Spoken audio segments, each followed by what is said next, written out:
വായനയെക്കുറിച്ച് നമ്മൾ എപ്പോഴും സംസാരിക്കാറുണ്ട്. പക്ഷെ എപ്പോഴും വായനയെക്കുറിച്ച് പറയുമ്പോൾ എത്രയൊക്കെ ഓഡിയോ ബുക്സ് വന്നാലും ഇ ബുക്സ് വന്നാലും പുസ്തകത്തിന്റെ ഒരു ഫ്രേഗ്രൻസ്, ഇങ്ങനെ വിരലോടിച്ച് വായിക്കാനുള്ള ഒരു സുഖം, ഇങ്ങനെ ചേർത്ത് പിടിക്കാനുള്ള ഒരു സുഖം, ഇതിനെക്കുറിച്ചൊക്കെ നമ്മൾ പറയാറുണ്ട്.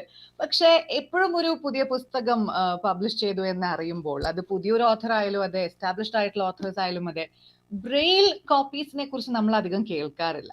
സോ അങ്ങനത്തെ ഒരു പ്രോബ്ലം, പുസ്തകങ്ങൾ മാത്രമല്ല, മാഗസിൻസ് ആൻഡ് ഓൾ ദാറ്റ്, ഇത് ബ്രെയിൽ കോപ്പീസ് അധികം ഇല്ലല്ലോ എന്ന ഒരു പ്രോബ്ലത്തിന് സൊല്യൂഷനുമായി വന്ന് 8 കൊല്ലത്തോളം മുന്നേ ഇന്ത്യയിലെ first ever braille magazine, English ലാംഗ്വേജിലുള്ള ബ്രെയിൽ മാഗസിൻ പബ്ലിഷ് ചെയ്ത് അതിന്റെ ഫൗണ്ടർ ആണ് നമ്മളോടൊപ്പം ജോയിൻ ചെയ്യുന്നത്. ആള് മലയാളിയല്ല, മലയാളത്തിന്റെ മരുമകളാണ്.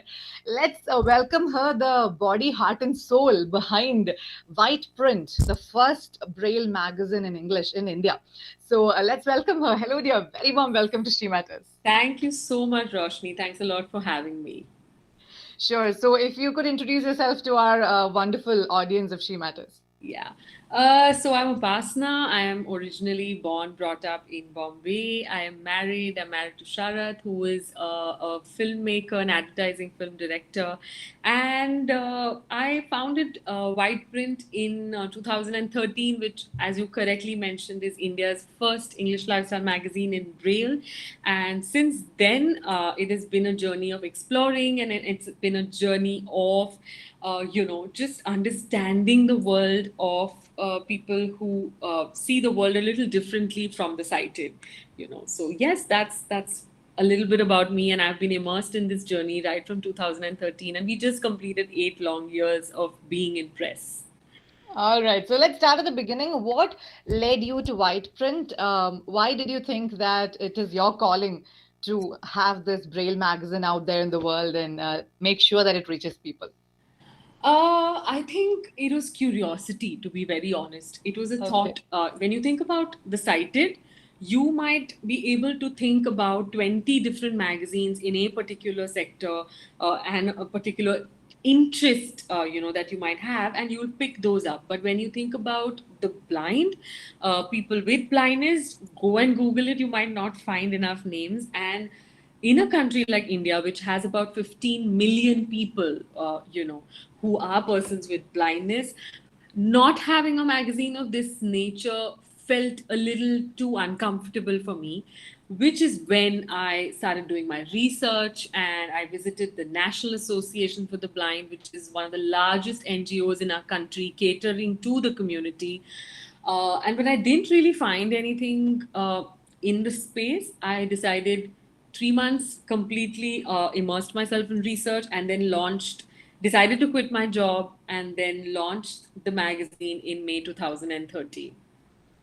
Okay, so the very obvious question, what was the biggest challenge? Because it's something completely new to you because you were not in the publishing business before that. From what I understand, you were in the PR industry before that. So I know there'll be a lot of challenges and you'll still have challenges, I'm sure. But what was the one big challenge that almost caused this to end, maybe? Oh, those moments come after every few months. The biggest challenge, of course, is perception, mindset of people because White Print is not a charity venture. It is a for-profit venture because when I was doing my research, when we spoke to people, the common sort of feeling among people was that we're tired of being sympathized with, people from the community. And I wanted to change that in a lot of ways. And that has been one of my strongest missions since I started the magazine. And which is why we adopted the advertising model for the magazine. Okay. And so perception is a big issue.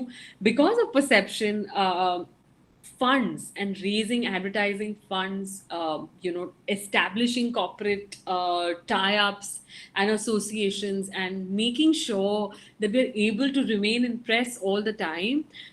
Yes, that is one of the biggest challenges that we have faced, and COVID does not make things any easy for us. True.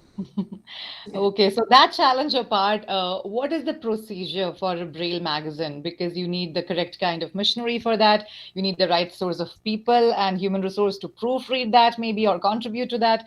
So, what is the procedure in brief to put their Braille magazine? Right. Very interesting. I would love to use your platform to share that with more people. So Braille printing is completely computerized. So what we do as a founder, what I do is as an editor, I make the magazine on your Microsoft Word, as simple as that. It is Okay. sent on email, and then we use a software called Duxbury. Oh, Duxbury converts text to Braille. And oh, once that is there, a computerized printing is what National Association for the Blind does. So literally, okay. there'll be a person, a proofreader, who will proofread it on the electronic braille display. From there, your regular print command is given, and the magazine is printed. And once that is printed, we have staff at NAB that compiles the magazine and dispatches it via the Indian Post. The Indian Post is actually doing a phenomenal job. It has made any kind of postage for Braille literature. It is completely free of postage, so we do not have Oh, to wow. pay. Okay. So we have subscribers right from Kashmir to Assam to Kerala to like every possible part of the country. So Oh, it's sent absolutely free of cost, and we use the Indian Post since the first day of since we started the magazine. So this is our process, together. And in terms of the articles that I write some articles. Our readers are welcome to share what they want to share. There are also a lot of contributors who want to write. There are short stories that people share. There are political column. In fact, we had a tie-up with Barkha Dutt for 1 year. okay. Sudha Murthy gave us, rights to 12 of her short stories. So yes, there are a lot of contributors in different parts, and different spheres who want to write for our magazine, and it's been very interesting to get that kind of contribution from different kind of people, who are doing phenomenal work in their own sphere. Wow, that's really excellent. So, with such rich contributions from such great contributors, I'm pretty sure you will have readers across all age groups, right? Oh, So, what would be the two extremes if you say the limits of ages? yeah. In fact, when we started, just like any other business, how you'd love to have like a target group, and that's what we are taught, whenever we think about starting a business. But when I did that, it was a complete, sort of turnaround, because I had a parent who has a child who's 12 years old who wanted to subscribe to the magazine, and also somebody who's 80 years old and Wow. wanted to read. And in fact, she was the one who sort of helped me, stop thinking a little too hard about what should be printed in the magazine. She said, what if I'm blind? So what? I want to experience and I want to read about everything that I might not be able to even see in my life. Wow. So that gave me a complete go ahead, and it killed all kinds of questions in my mind. And since then, in fact, there was a time where the whole world, I mean, the whole country was celebrating 100 years of Indian cinema. And one of my readers wrote to me that, oh, we really need to read about this. And I did a very detailed piece about 100 years of Indian cinema. It Nice. was very interesting for our readers to enjoy.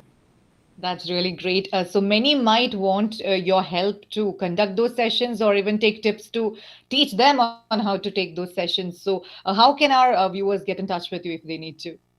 They can definitely get in touch with me through Instagram, on my Facebook. Whiteprint has a Facebook page called Whiteprint, and Instagram, I'm available as @Upasana Makati. I also have my website, www.whiteprint.in, and please feel free to pick up my phone number is readily available there. One could get in touch, and I'm more than happy to connect with anybody who wants to do sessions, wants to just have a chat about this, and try and make the most of this time that we are sitting at home, and just sort of take my mission a step forward using the current period of time. Definitely. Let's hope that many more understand the value of being inclusive in all Oh aspects. yes. So, what is the future for your mission? You've come a long way in 8 years. So, the Yeah. next 8 years, do you have an idea where you want to reach? 8 years is a long time. So I think the immediate near future is definitely going to be me writing a lot more children's books, because I see a lot of potential there, in making that strong foundation for the child. So I'll definitely be writing more this year, and making sure that the magazine is able to, sort of reach more and more people. So yes, my focus for the next couple of years is definitely going to be content for children. Excellent. Upasana, thank you so very much for joining us. I don't have enough words to thank you for the difference that you're making in the world and for inspiring more people to follow in your footsteps. So, thank you so much. Keep on with your mission. We hope it'll cover more milestones and inspire more people. So, all the very best. Hope to catch you soon later. Thank you. Thank you so much for having me. Thanks a lot.